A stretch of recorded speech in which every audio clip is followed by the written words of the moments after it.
Hi, I'm Ron Eng, and here at PhotoSource International, we produce market leads for stock photographers.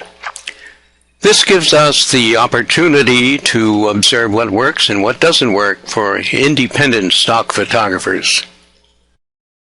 Back in 1981, when I wrote the first edition of my book, Sell and Resell Your Photos, the idea of selling and reselling your photos was actually new to most photographers. In contrast, today, stock has earned its place as an important division of photography. At seminars and trade shows, I meet many photographers who introduce themselves to me and say, "Sell and resell your photos," introduce them to stock photography. Over the past 15 years, in several revised book editions, actually there are 5 up at this date, stock photography has evolved to 2 kinds: commercial stock and editorial stock. Now, there are many fine books published about commercial stock photography. If the fast lane's somewhat frantic world of commercial stock photography is your goal, this course is, well, it's not for you. But if you want to pursue the mellow pace of editorial stock photography and live where you want to live, be your own boss, take the kind of pictures you want to take and not what others want you to take, work on your own schedule and take paid vacations, well, welcome to the expanding world of editorial stock photography. In a nutshell, let me explain the difference between the two. The commercial stock photographer produces standard excellent stock pictures that are used widely in advertisements, commercials, and promotional literature. For example, examples of these photos can be found in stock agency print catalogs and online photo galleries. Like popular TV commercials, they reflect current trends and enjoy high fees, but are vulnerable to going out of date quickly.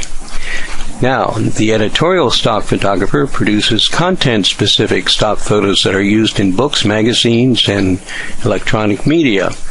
These pictures usually evoke a mood rather than document a scene or situation. They depict human emotions and happenings that can be understood universally worldwide. The pictures may be documentary, but are more often made by the photographer, allowing the viewer to read into the picture. I'll be explaining this further on down as we get into what makes the marketable picture in installments coming up later. Typical editorial stock photography can be found when you remove the advertising photos in a magazine. Pick up a magazine, take out all the commercial photographs. What's left are the editorial stock photos, or as I like to call them, photo illustrations. They don't command the high prices of commercial stock photography or the white background shots, those isolated images of microstock, but they enjoy a long shelf life, and they can be sold or resold over and over and eventually become of historical significance. They can even be digitized and become an annuity for the photographer's heirs. The field of commercial stock photography has become crowded with stock photographers shooting and reshooting the same commercial themes: ocean waves, clouds, covered bridges, waterfalls, hot air balloons, healthy senior citizens riding bikes, and placing the images on CD-ROMs or web photo galleries. Many other photographers prefer to establish themselves instead as editorial stock photographers. They take the long view, seek out markets that are already waiting for their particular specializations, and settle into long-term relationships with specific markets in their own segment of the vast world of this digital age we are experiencing. The course here teaches you how to specialize with success in areas you enjoy in the field of editorial photo illustration in ways that will bring you both dollars and fulfillment in your pursuit of photography.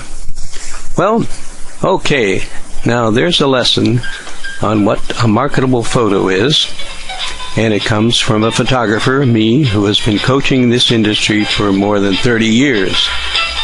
I see who the winners are and who the losers are. You can be a winner if you understand the principle I've been teaching here, as I always have. There's much more to share with you about how to make the marketable picture, and I'll be doing that in upcoming lessons.